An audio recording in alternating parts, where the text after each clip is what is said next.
The stars had always called to humanity. For thousands of years, people looked up at the night sky and dreamed of what lay beyond.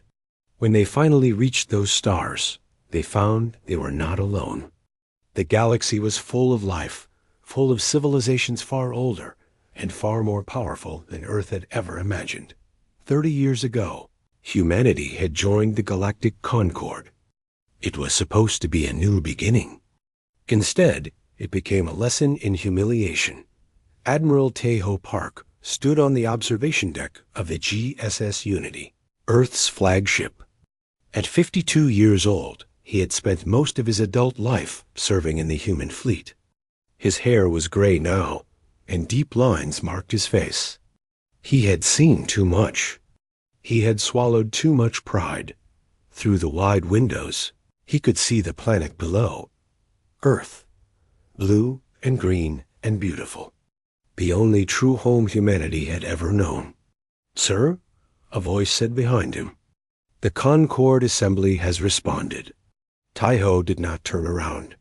He already knew what the response would be. "Read it to me, Yuna." Captain Yuna Kong walked up to stand beside him. She was younger than him by 20 years, but her eyes held the same tired anger that lived in his chest. She had risen through the ranks fast because she was brilliant. She stayed because she believed in protecting her people. "They rejected our protest," she said. Her voice was flat, but her hands were tight fists at her sides. "They called the destruction of Kepler-22b a border dispute accident. They say the Velthary acted within acceptable parameters." "Acceptable parameters," Tejo repeated. The words tasted like poison. 40,000 people, farmers, children, teachers, all dead. And they call it acceptable. The Velthary Dominion was one of the oldest empires in the galaxy. They were tall beings with gray skin and forearms. They had conquered dozens of star systems over 10,000 years. To them, humanity was nothing. Less than nothing. Humans were small, weak, and young. They had no ancient history, no great fleets, no powerful weapons. The Velthary had been pushing into human space for years. They took resources. They demanded tribute. They treated human colonies like farms to be harvested. And the Galactic Concord did nothing because the Velthary were powerful and humans were not. "I spoke to the families today," Yuna said quietly. "The ones who lost people on Kepler-22b. A woman asked me when we would fight back. I did not know what to tell her." Tejo finally turned to look at his second-in-command. "What did you want to tell her?" "That we should have fought back years ago. That every time we bow our heads and accept their cruelty, we invite more cruelty." Yuna met his eyes. "They see us as insects, Admiral. Something to step on." "I know. Then why do we keep trying diplomacy? Why do we keep sending protests that they laugh at?" Tejo was silent for a long moment. Then he walked to his desk and sat down heavily. The weight of command pressed on his shoulders like a physical thing. "Because I needed to be sure," he said. Yuna frowned. "Sure of what?" "That there was no other way." He opened a drawer and pulled out a small data chip. 30 years ago, when we first made contact with alien life, Earth's leaders made a decision. They decided that humanity would appear weak. We would be peaceful. We would be cooperative. We would never threaten anyone. "And look where that got us," Yuna said bitterly. "It got us exactly where we needed to be." Tejo held up the chip. "While we played the role of the quiet species, our scientists were working. Hidden labs. Secret projects. Things that no alien has ever seen or suspected." Yuna stared at the chip. "What is that?" "Insurance. The kind that changes everything." Tejo put the chip back in the drawer. "For 30 years, I hoped we would never need it. I hoped that the galaxy would learn to respect us through patience and good faith. But hope is not a strategy, and good faith means nothing to those who see kindness as weakness. A soft chime sounded. Another message from Earth Command. Another report of Velthari ships moving closer to human space. Another colony sending desperate calls for help that no one would answer. Tai-Ho read the report in silence. His face did not change, but something shifted in his eyes. Something cold and hard. 3 more ships destroyed near the Tau Ceti system, he said. Merchant vessels. No weapons. They were carrying medical supplies to one of our outer colonies. The Velthari said they looked suspicious. Suspicious. Yuna's voice cracked with rage. They murdered civilians carrying medicine and called them suspicious. Yes, Admiral, how much longer are we going to let this happen? Tai-Ho stood up. He walked back to the window and looked out at the stars. Somewhere out there, alien empires were laughing at humanity. They were planning more raids, more attacks, more humiliations. They thought they knew what humans were. They thought they understood. They were wrong.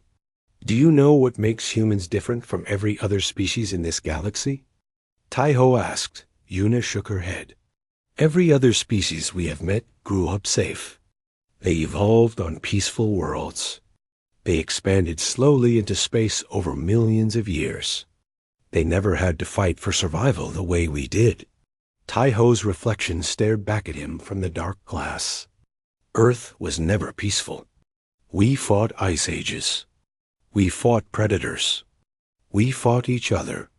We survived plagues and famines and wars that nearly destroyed us. Again and again, we faced extinction. And again, we refused to die.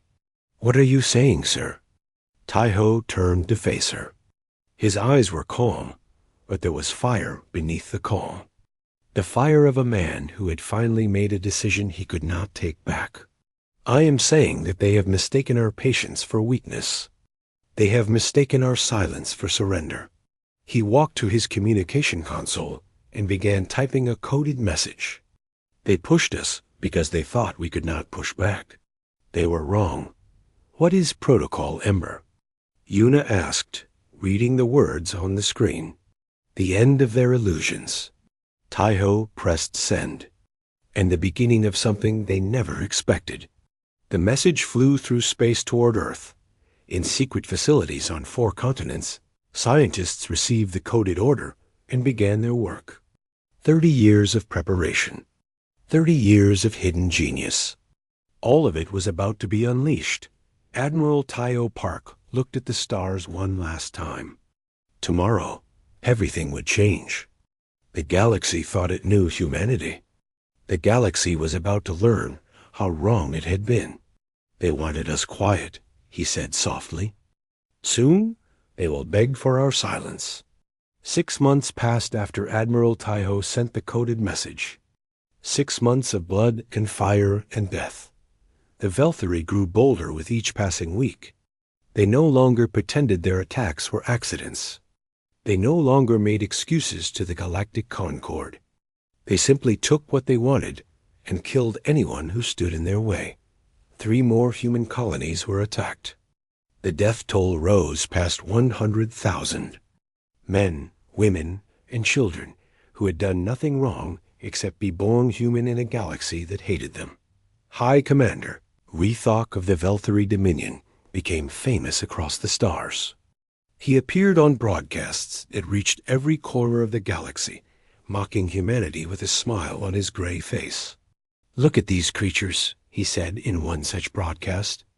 They call themselves intelligent, yet they cannot even defend their own worlds. They are cattle, resources to be used, nothing more.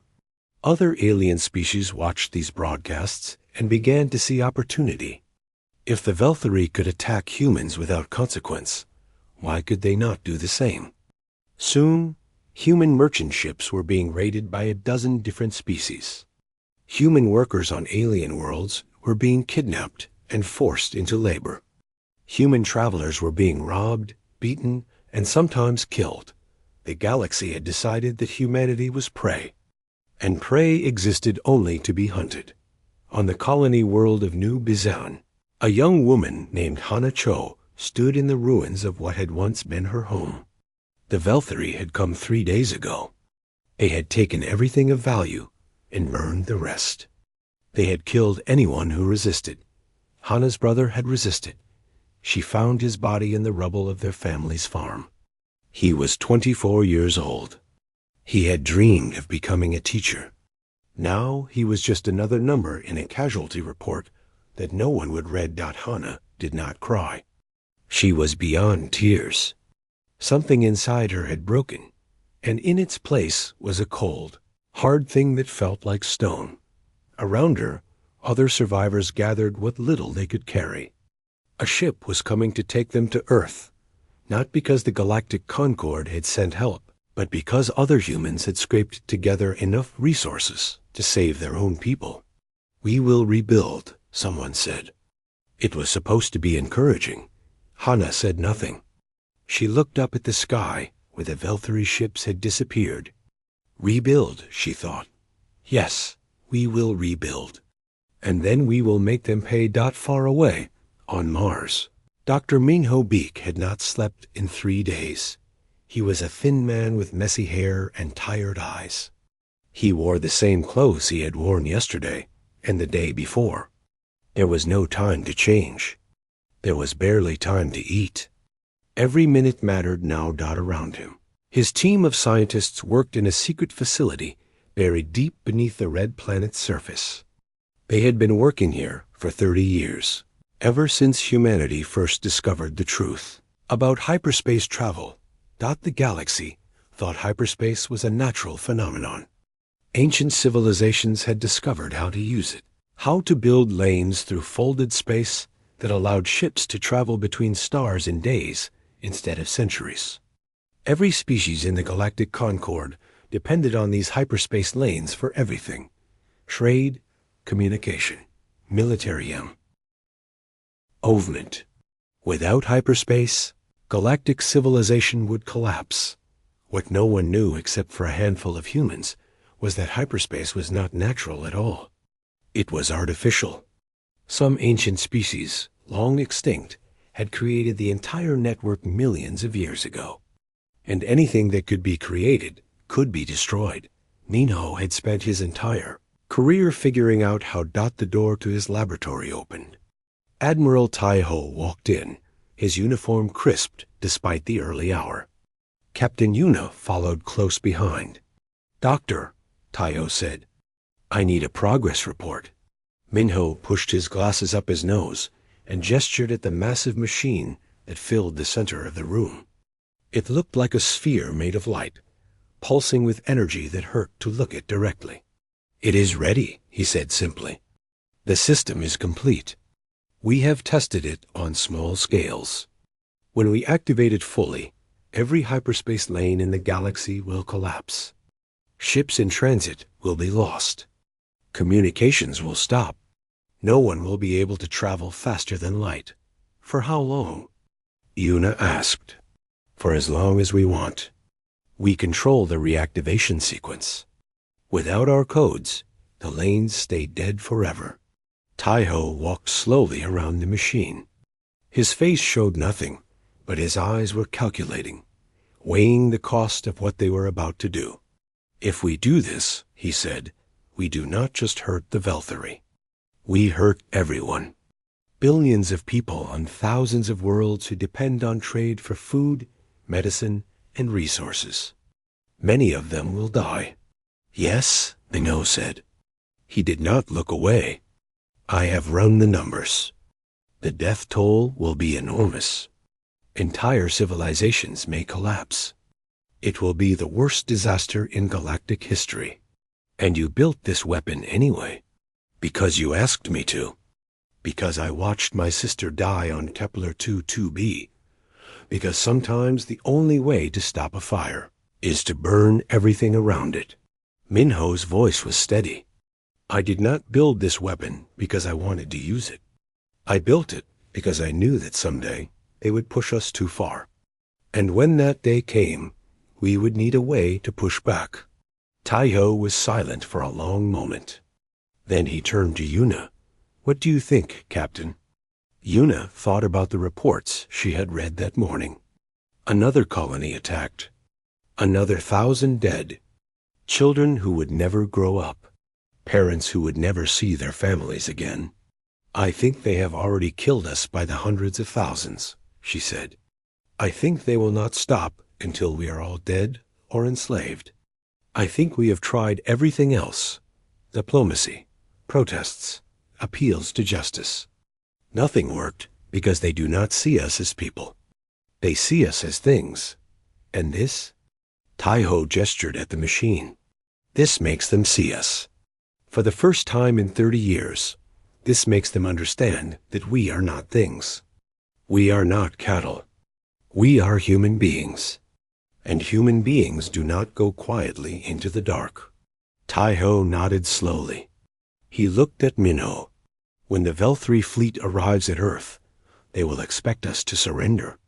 They will expect us to beg for mercy." He reached out and placed his hand on the glowing sphere. "They will not get what they expect." The machine hummed beneath his touch. 30 years of secret work.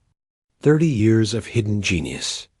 All of it contained in this single device that could bring the galaxy to its knees. "Prepare for activation," Taiho said. "When the time comes, I want to be ready." Outside, the stars burned cold and bright. Somewhere among them, the Velthri fleet was gathering. 3,000 warships.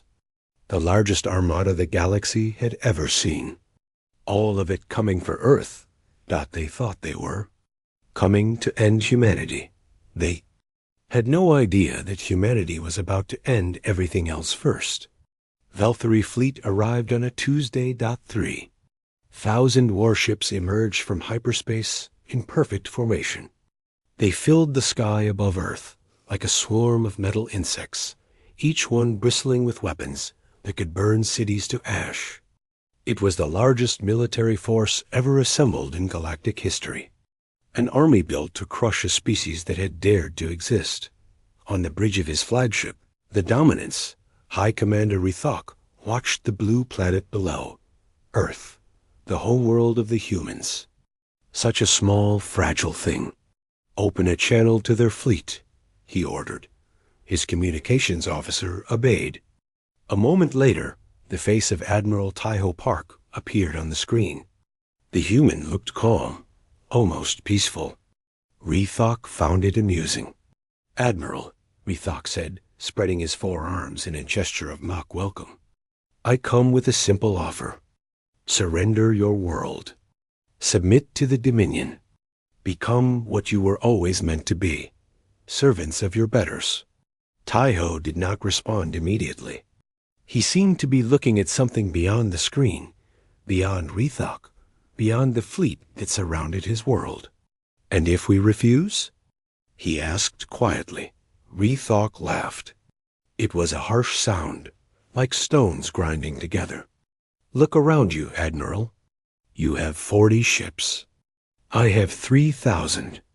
Your weapons are primitive. Your technology is weak. You have no allies, no reinforcements, no hope. If you refuse, we will burn your world to cinders. Every city, every farm, every human who draws breath. We will erase your species from the galaxy as if you never existed." Behind Taiho, Captain Yuna stood with her hands clasped behind her back. Her face was stone, but her eyes burned with something that Rithok did not recognize. He thought it was fear. He was wrong. "High Commander," Taiho said slowly, "you have made a mistake." "Oh? And what mistake is that?" "You assumed that because we did not fight, we could not fight. You assumed that our patience was weakness. You assumed that you understood us." Taiho leaned forward slightly. "You understand nothing." Rithok's amusement faded. There was something in the human's voice that bothered him. A certainty that should not exist. A calmness that made no sense. "You are bluffing," he said. "No." Taiho shook his head. "I am giving you one chance. One chance to turn your fleet around and leave. One chance to go home and tell your people that humanity is not to be touched. Take this chance, High Commander. It is the only one you will get." For a moment, silence hung between them. Then Raythok began to laugh again. "You are insane. Truly insane. I have come here with enough firepower to destroy 100 worlds, and you dare threaten me?" He raised one of his hands in a signal to his weapons officer. "Enough of this. All ships, prepare to fire." "Very well," Tayo said. He looked sad, almost regretful. "Remember that I gave you a choice." The transmission ended. Rethok turned to his tactical officer. "What are they doing?" "Nothing, Commander. Their fleet has not moved. Their weapons are not charging." The officer frowned at his screens. "Wait. I am detecting an energy surge. Not from their ships, from the planet itself." "What kind of energy surge?" The officer did not answer. His face had gone pale. His hands were shaking. Across the galaxy, in secret facilities hidden on 100 worlds, human technicians pressed buttons and pulled levers. The devices they activated were small, no larger than a suitcase. They had been placed decades ago, disguised as research equipment, trade goods, diplomatic gifts. No one had ever suspected their true purpose.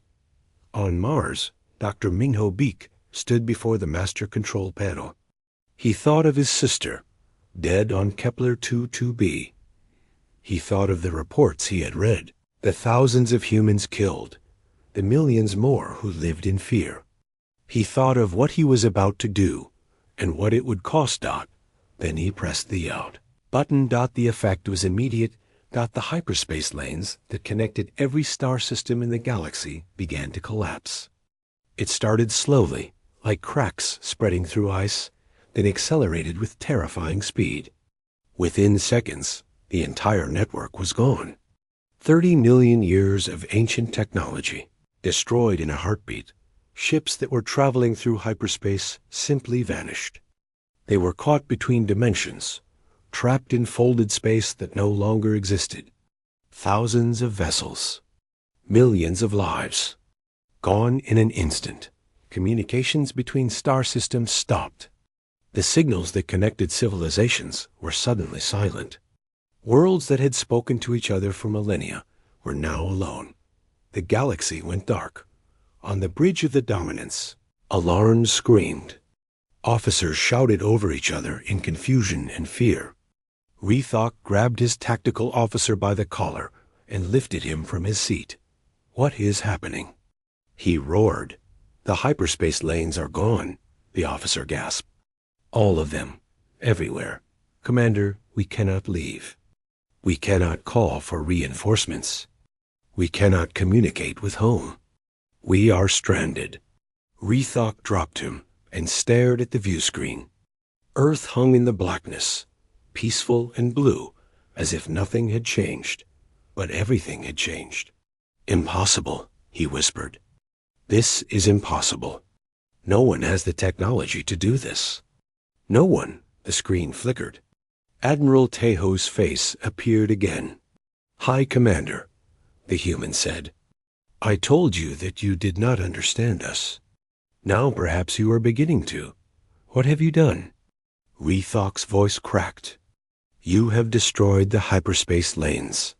You have killed everyone who is traveling through them. You have cut off every civilization in the galaxy from every other. Yes, you are monsters. You have murdered billions to save yourselves." Taiho's expression did not change. "We asked for peace. You gave us war. We asked for respect. You gave us contempt. We asked for justice. You laughed at us." He stood up from his command chair. "You wanted us to be quiet. You wanted us to disappear. Congratulations, High Commander. You got your wish. The galaxy is quiet now. Truly quiet. And you are stuck here with us. My fleet will destroy you," Rethok snarled. "We still have 3,000 ships." You have 3,000 ships with no reinforcements, no resupply, and no way home. You are far from your territory. Your fuel is limited, and your crews are already afraid. Tai-Ho smiled. It was not a kind smile. Our fleet is small, but we do not need hyperspace. We built our ships to fight in local space. We have fuel. We have supplies. We have time. And now, High Commander, we have something else. What? Motivation. Captain Yuna stepped forward to stand beside her admiral. You killed our people. You burned our colonies. You treated us like animals. Now there is nowhere for you to run. Nowhere for you to hide. The entire galaxy is your prison, and we are your jailers. The screen went dark. Rithok stood alone on his bridge, surrounded by panicking officers and screaming alarms. Outside, the stars burned cold and distant. Stars that his ships could no longer reach. Stars that now belonged to no one. The humans had done the unthinkable. They had broken the galaxy itself rather than submit. And now the reckoning would begin. What followed was not a war. Wars have two sides that can fight. This was something else entirely. This was a hunt. The Velthari fleet scattered within hours of the hyperspace collapse. 3,000 ships, each one trying to survive on its own. Some fled toward the outer edges of the solar system, hoping to hide among the asteroids. Others grouped together in small fleets, trying to maintain strength in numbers.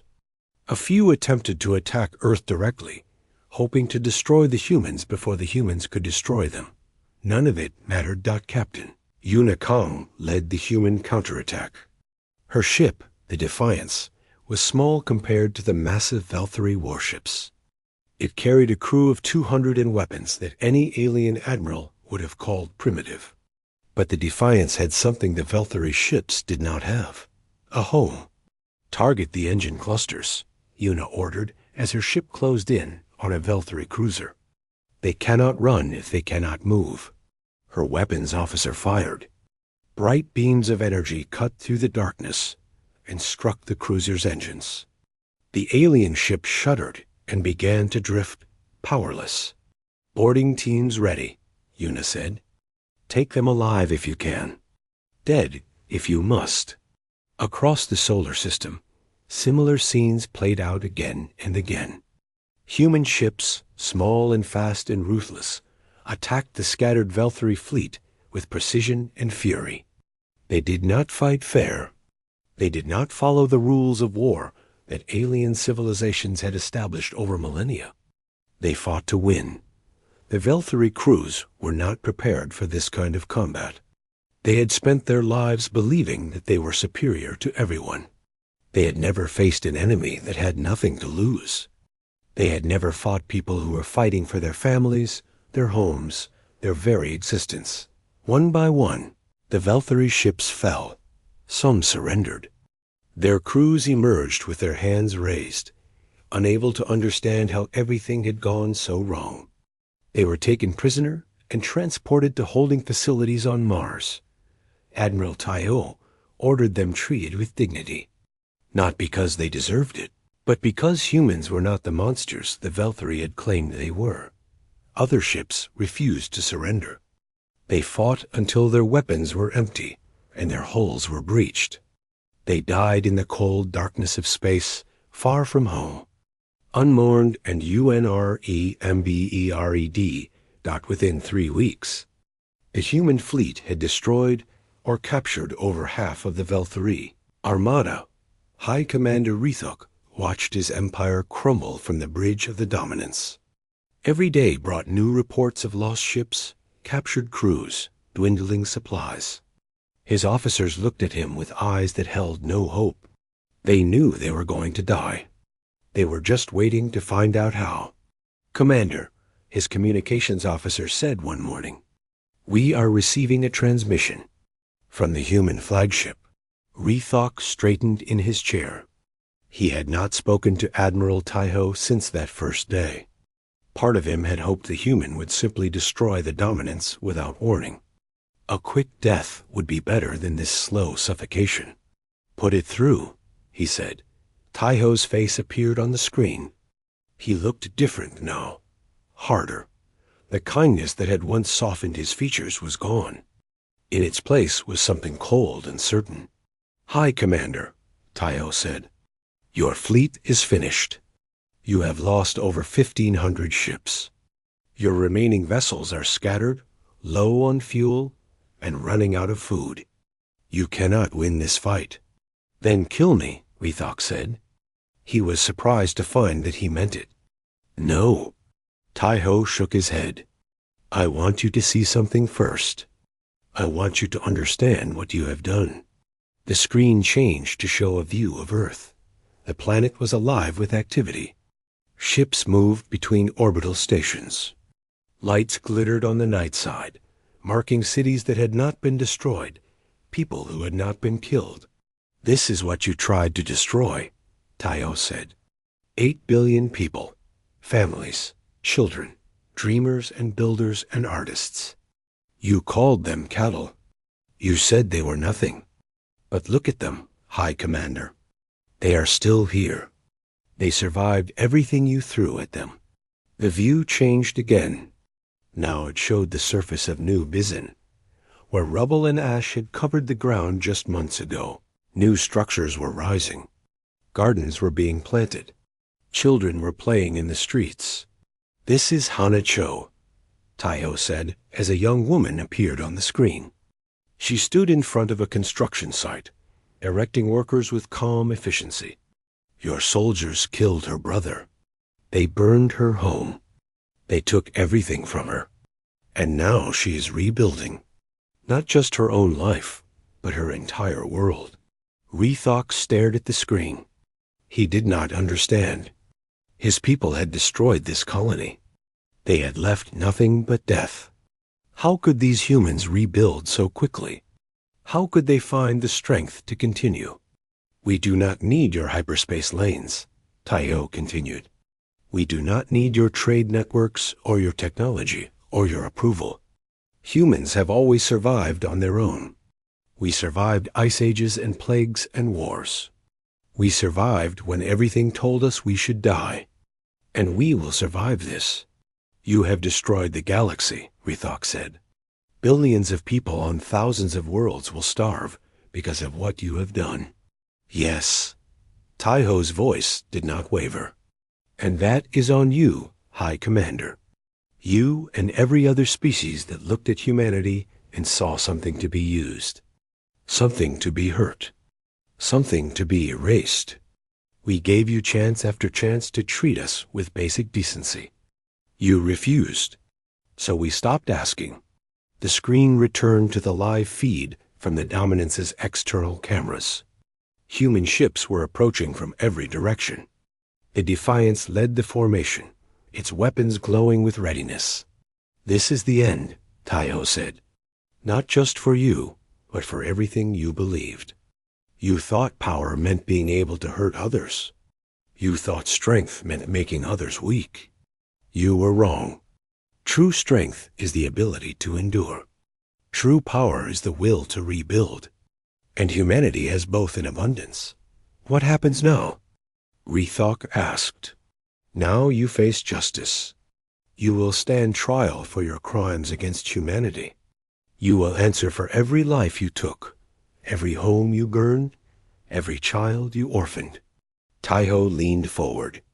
"And when the galaxy recovers, when the hyperspace lanes are restored, every species in the Concord will know what happened here. They will know that humanity is not to be touched. They will know that there are consequences for cruelty." Rethok closed his eyes. He thought of his homeworld, unreachable across a silent galaxy. He thought of his family, who would never know what had happened to him. He thought of all the humans he had killed, all the colonies he had burned, all the suffering he had caused. "I underestimated you," he said quietly. "Everyone did." Taiho stood. "That was your greatest mistake." The transmission ended. Moments later, the human ships opened fire. The Dominance shuddered as its shields collapsed. Rethok did not move from his chair. He simply watched as the darkness closed in. The hunt was over. The reckoning had come, and humanity was just getting started. 3 years of silence. 3 years in which the galaxy held its breath and waited. 3 years in which civilizations that had ruled the stars for millennia crumbled into dust. 3 years in which humanity proved what it had always known about itself. They could survive anything. On worlds across the former galactic concord, empires fell. The Velthari Dominion, once the most powerful force in known space, collapsed within the first year. Their economy had ended on trade and conquest. Without hyperspace, they had neither. Their colonies starved. Their military fractured. Their government dissolved into chaos and civil war. They were not alone. Dozens of species faced the same fate. Worlds that had imported food found themselves hungry. Planets that had exported luxury goods discovered those goods were worthless. The intricate web of galactic commerce, built over millions of years, had unraveled in a single moment. Some survived by adapting. They learned to grow their own food, manufacture their own goods, become self-sufficient for the first time in their history. These were the lucky ones. Others did not survive at all. Humanity watched from Earth. They sent no help. They made no contact. They simply waited, building their strength, expanding their fleet, preparing for what came next. Admiral Tayo Park, now Supreme Commander of the Human Defense Coalition, spent those 3 years planning. He knew that the silence could not last forever. Eventually, the galaxy would need to be reconnected. But this time, it would be reconnected on human terms. "We have restored the first hyperspace lane," Dr. Minho Beek reported one morning. "The connection between Earth and Tau Ceti is stable. We can expand from there." Tai Ho nodded. "Good. Begin Phase 2. Phase 2 was simple in concept, but revolutionary in practice. Humanity would restore the hyperspace network gradually, one lane at a time. But they would choose which lanes to restore. Species that had shown kindness to humans during the dark years would be reconnected first. Those who had remained neutral would come later. Those who had participated in the persecution of humanity would be reconnected last.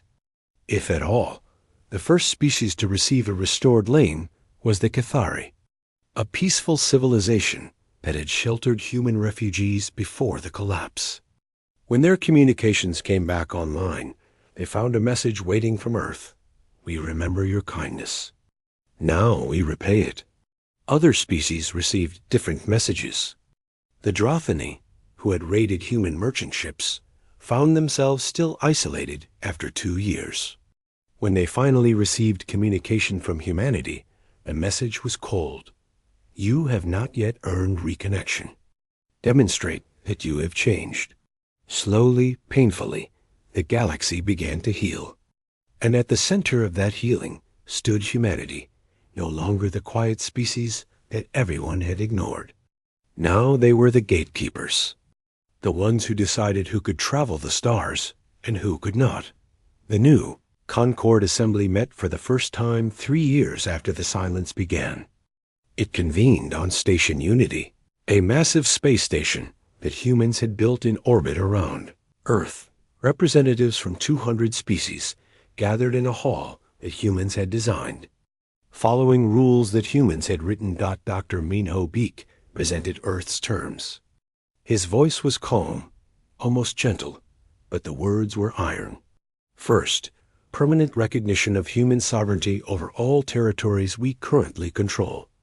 Second, reparations for every human life lost to alien aggression during the years before the silence. Third, guaranteed seats for humanity on all governing bodies, with full voting rights. Fourth, immediate release of all humans still held in alien custody. The alien representatives listened in stunned silence. Some of them remembered when humans had begged for these same things and been laughed at. Now they were not asking. They were telling. And if we refuse? One ambassador asked. He was from a minor species that had participated in raiding human colonies. Minho smiled. It was not a threatening smile, but somehow that made it worse. Then your lanes stay closed. Your world stays isolated. You can spend another 3 years thinking about your answer. No one refused. The treaties were signed that day. Every species in the former Concord agreed to human terms. They had no choice. Humanity controlled the hyperspace network now. Humanity decided who could travel and who could not. Humanity held the keys to the stars. Captain Yuna Kong stood beside Admiral Taiho as the signing ceremony concluded. She watched the alien ambassadors file out of the hall, their heads bowed, their pride broken. Do you think they have learned? She asked Te, who considered the question. He thought about the years of insults and attacks. He thought about the colonies that had burned, the people who had died, the families that had been destroyed. He thought about the price humanity had paid for this moment. Some of them have, he said. They have learned that we were never weak. We were patient. And patience, when pushed too far, becomes something else entirely. And those who have not learned, they will continue to learn.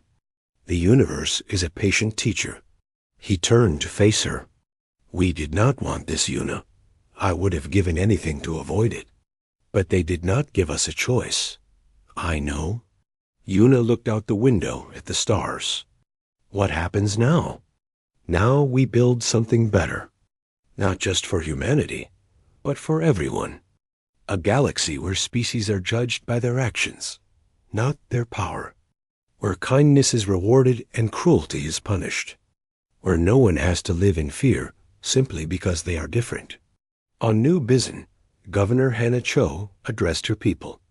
3 years ago, she had stood in the ruins of her home and watched her brother's body being carried away.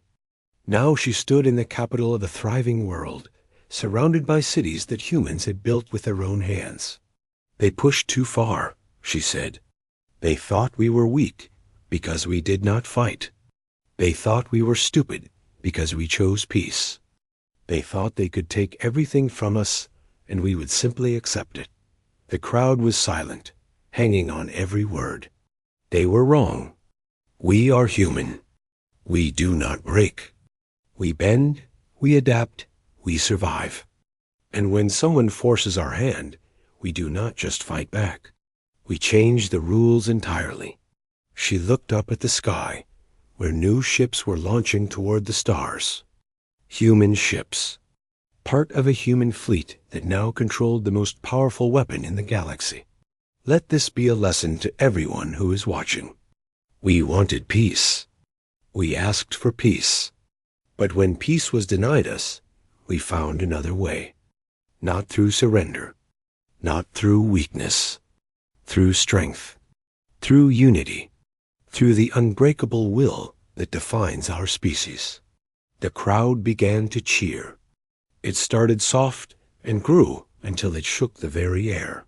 The galaxy shut down, Hannah said, her voice rising above the noise.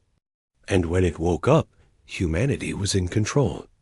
Not because we conquered anyone. Not because we wanted power. But because we refused to be victims. We refused to be forgotten. We refused to die. She raised her fist toward the stars. They pushed too far. We snapped. And now the galaxy knows what every human has known since the beginning of time. You can push us down. You can knock us back. You can take everything we have. But you will never, ever break us. Because we are humanity. And humanity does not end. It evolves. It adapts. It survives. And it always, always rises. The cheering became a roar. Across the galaxy, on every human world, the message spread. A warning. A promise. A declaration. Humanity had arrived. And the stars would never be the same.